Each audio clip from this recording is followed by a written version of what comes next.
Hey, it's Amy here from Two Glassy Ladies and Lampwork by Amy. Today I'm going to show you how to make my copper moon beads. Very simple, organic kind of style Lampwork beads. So the ingredients for these beads are actually pretty simple, just a couple of ephedrite colors that you probably already have, copper green and pastel ivory to start with. That's 219 and 264 are the color numbers. We're going to be using silvered ivory stringer, which is the ivory with silver foil added to it, which I'm going to show you how to do. And then finally we're going to use 28 gauge fine silver wire. So I'm going to start by showing you how I make silvered ivory stringer. It's a component that I use in a lot of my bead designs. Very simple to make. It's ephedrite 264 pastel ivory, which has been pulled with the addition of silver foil. So I use about half of a sheet of silver foil, which I fold over again in half, and I have my pliers ready to pull the stringer when it's time. First I'm just going to make a blob of glass with the ephedrite ivory. Just melt maybe like a pea-sized or slightly larger than a pea-sized amount of glass. I let it cool just a little, and then I'm going to actually put it right into the silver and roll it around and kind of pick up the silver as I go.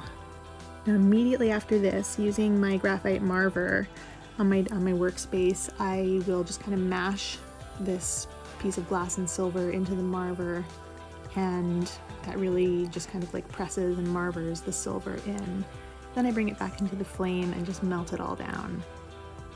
A note about silver foil versus silver leaf. The silver foil is really like silver leaf, except it's a little bit thicker, so it's easier to work with, and I guess just because it's thicker you end up with more silver in your product. So now I'm going to use my pliers to just kind of gently pull. This is outside of the flame. So pull, pull, pull, pull, pull, and then I'm going to use the flame to kind of break it off once it gets too long for my arms. And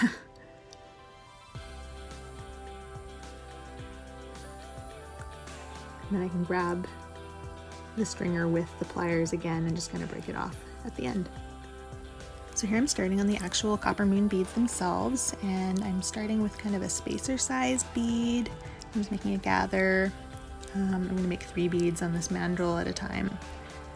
So I'm going to make kind of 3 spacer-sized, roughly, starting footprints here, and this is using the ephedrite ivory glass.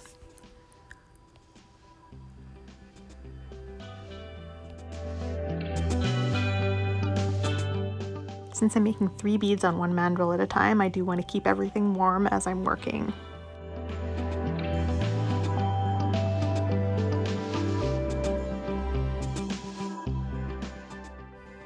So for the next step, I'm going to grab the copper green, and I'm going to add a little bit of copper green glass around each bead until I get the size that I'm looking for.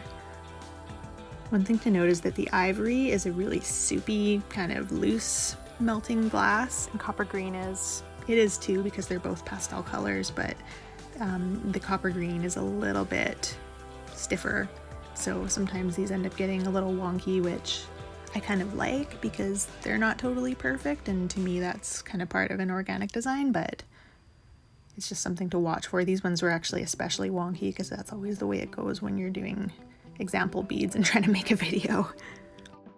So once I've melted all of the copper green in, and I'm just going to round out each of the beads, and I'm sort of keeping them all warm as I go, trying to keep them all roughly the same temperature as I work so that I don't introduce too much thermal stress to any of these and end up losing them. And then when I'm ready, I'm going to be putting a strip of the silvered ivory stringer around each of the beads, but I'm still just kind of fixing the shape on all 3 of them.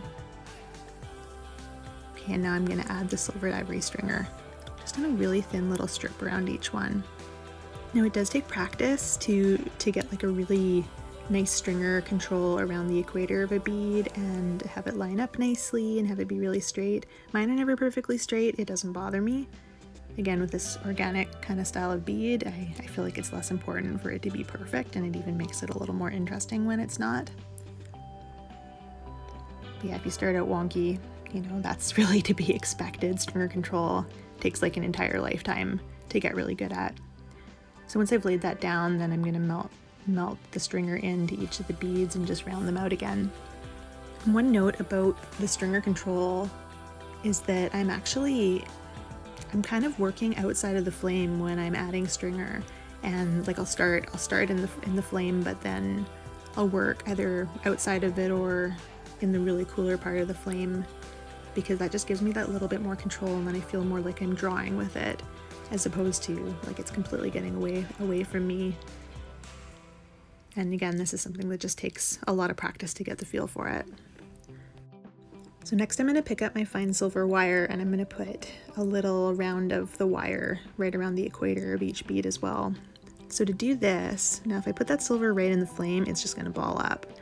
So I heat up the surface of the bead right in the spot where I'm going to start to attach it, and I heat up the wire kind of like as close to the flame as I can without it actually melting. And then just kind of gently lay it down around the bead, spinning the mandrel and kind of like pulling the silver along as I go. This also takes a lot of practice to start to get the feel for it, and just like everything else, right? So first of all, I just lay it down, and then I'm going to melt it in a bit once I'm done. So this is 28 gauge fine silver. I sometimes use 30 gauge.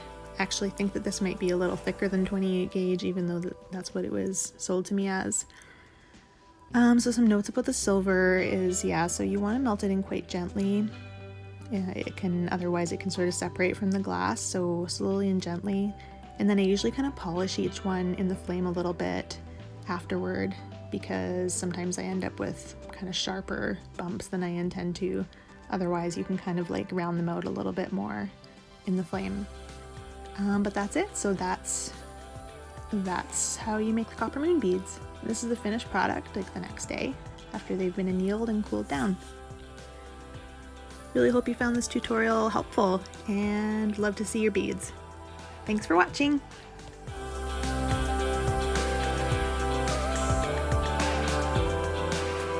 Two Glassy Ladies Productions.